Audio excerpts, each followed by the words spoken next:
لیکن میں آپ کو آج تصوف کے حوالے سے اس آیت میں چھپا ہوا ایک نقطہ بیان کرنے جا رہا ہوں۔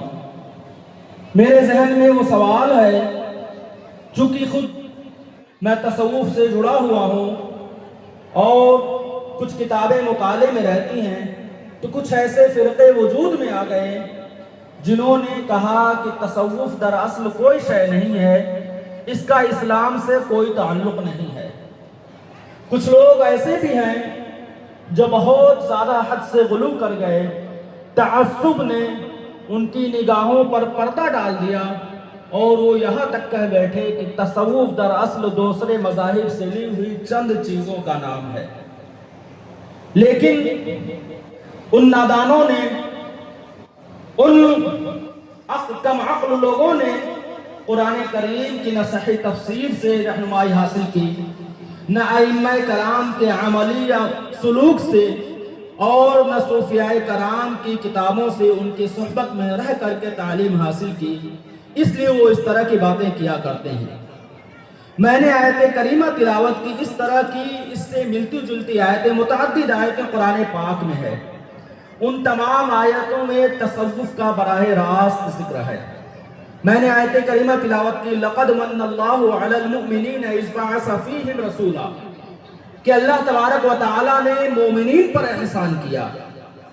اِذْ بَعَثَ فِيهِمْ رَسُولًا، کہ جب ان میں ایک رسول بھیجا، انہی میں سے، من انفسہم، انہی میں سے ایک رسول بنا کر کے بھیجا۔ اب رسول کا کام کیا ہوتا ہے؟ آگے آیت کریمہ میں اس پر روشنی ڈالی جا رہی ہے کہ رسول کیوں بھیجا ہے، رسول کی بعثت کا مقصد کیا ہے۔ تو اللہ تبارک و تعالیٰ فرماتا ہے رسول کی بعثت کا مقصد یتلو علیہم آیاتہ، کہ وہ ان مومنین پر، ان اللہ تبارک و تعالیٰ کے بندوں پر اس کی آیتوں کی تلاوت کرے۔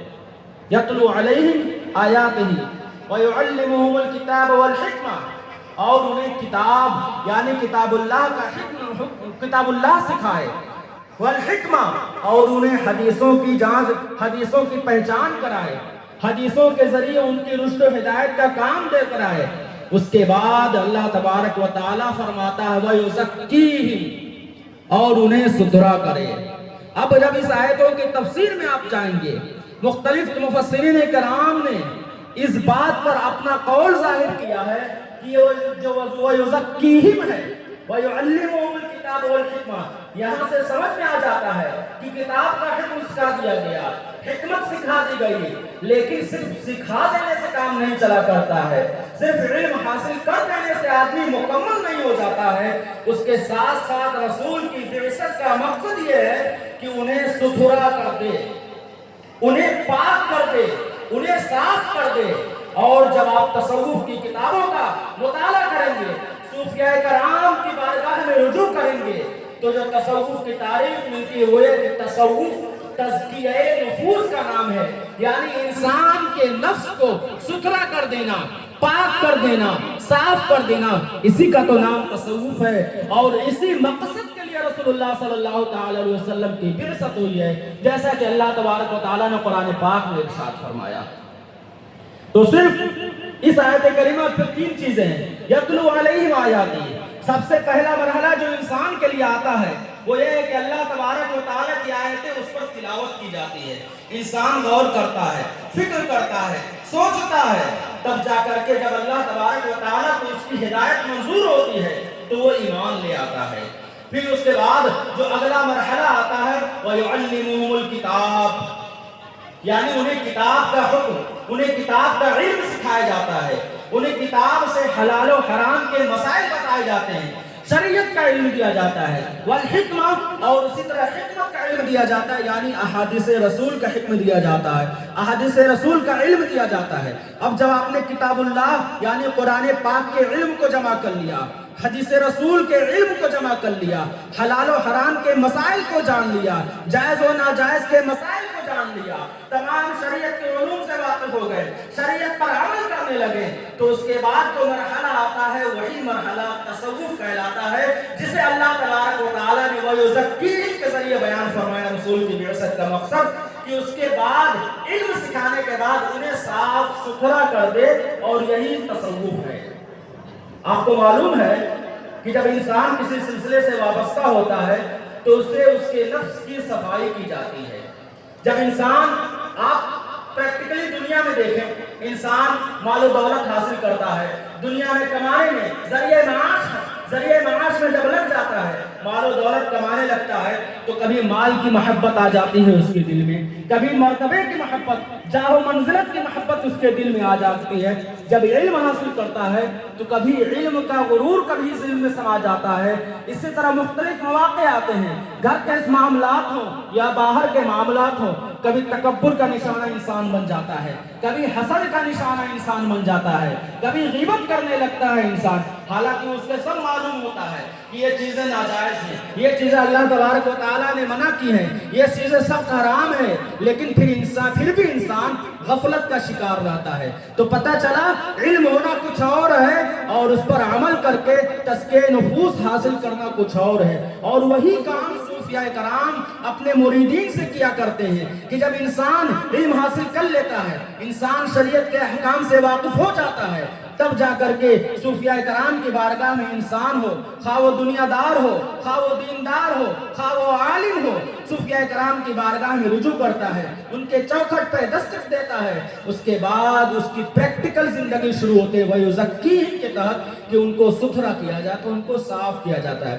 یہاں تک کہ مرحلہ یہ آتا ہے کہ صوفی اس مرتبے تک پہنچ جاتا ہے من صفا للہ قلبہ، کہ اس کا دل اللہ کے علاوہ کسی کے لیے خالی نہیں ہوتا ہے. اس میں ذات جو سمائی ہوتی ہے وہ صرف اللہ تبارک و تعالیٰ کی ذات ہوتی ہے. اور صوفیاء کرام نے قرآن پاک کی ایک اور آیت سے صوفیاء کرام کا ذکر نکالا ہے. جب آپ تلاش کریں گے صوفیاء کرام کو تو لوگ کہتے ہیں صوفیاء کا ذکر قرآن میں نہیں ہے. صوفیاء کرام نے فرمایا آؤ میں تمہیں دکھاتا ہوں قرآن میں صوفیاء کرام کا ذکر کہاں ہے. وَالَّذِينَ آمَنُوا أَشَدُّ حُبًّا لِلَّهِ، یعنی وہ جو ایمان لائے اور وہ اللہ تبارک و تعالیٰ سے سب سے زیادہ محبت کرنے والے ہیں، انہی جماعت کو صوفیاء کی جماعت سے تعبیر کیا جاتا ہے. تو یہ صوفیاء کی تعلیم ہے. جب انسان اپنے ظاہر کو چمکانے کی کوشش کرتا ہے، شریعت نماز پڑھتا ہے، روزے رکھتا ہے، زکوٰۃ دیتا ہے، حج کرتا ہے، یہ تمام ظاہری اعمال جو ہیں وہ ایک زمانے تک کرتا رہتا ہے، لیکن جب یہی اعمال دھیمے دھیمے اس کے دل میں سرایت کرنے جائے، اس کے دل میں اترتے چلے جائیں. نماز انسان پہلے پڑھتا تھا تو اللہ تعالیٰ کے خوف کی وجہ سے پڑھتا تھا، لیکن جب تصوف کے مرحلے میں داخل ہوتا ہے، صوفیاء کرام سے وابستہ ہو جاتا ہے، صوفیاء کرام کی جماعت میں داخل ہوتا ہے، تو پھر انسان جب ہے تو وہ عشق الہی میں سرشار ہو کر کے نمازیں پڑھا کرتا ہے. وہ جب روزے رکھتا ہے تو اللہ تعالیٰ کی محبت میں روزے رکھتا ہے. وہ جب زکوٰۃ دیتا ہے تو اس نیت سے زکوٰۃ دیتا ہے کہ جو کمایا وہ بھی اللہ تعالیٰ کا ہے اور جو دیا وہ بھی اللہ تعالیٰ کے بندے کا کچھ نہیں ہے. بلکہ صوفیاء کرام کی تعریف میں یوں تو صوفیاء کرام کی بہت ساری تعریف کی گئی. ایک تعریف یہ بھی ہے من لا یملک ولا یملک، جو نہ خود مالک بنے نہ مالک بنائے، یعنی نہ اسے مالک بنایا جائے اور نہ وہ خود سے مالک ہو، یعنی جو بھی اس کے پاس آئے وہ سب اور سب اللہ تعالیٰ کی راہ میں خرچ کر دے. اسے بھی صوفیاء کرام کے نام سے تعبیر کیا جاتا ہے. تو یہ صوفیاء کرام مختلف تعریف ہیں.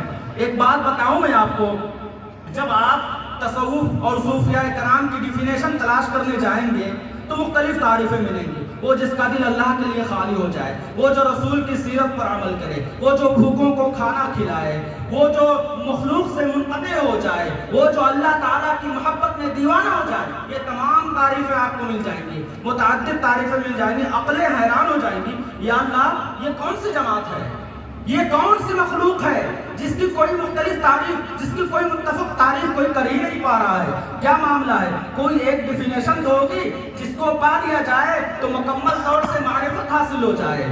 انسان پریشان ہو جائے گا. 100 سے زیادہ، بلکہ 100-200 سے زیادہ تعریف کی گئی صوفیاء کرام کی اور تصوف کی. تو جب انسان پریشان ہو جاتا ہے تو پھر صوفیاء کرام کی بارگاہ میں رجوع کرتا ہے اور کہتا ہے اے اولیاء کرام، اے اللہ تبارک و تعالیٰ کے نیک بندے، مجھے بتائیے تو کہ اتنی تعریفیں کیوں ہیں؟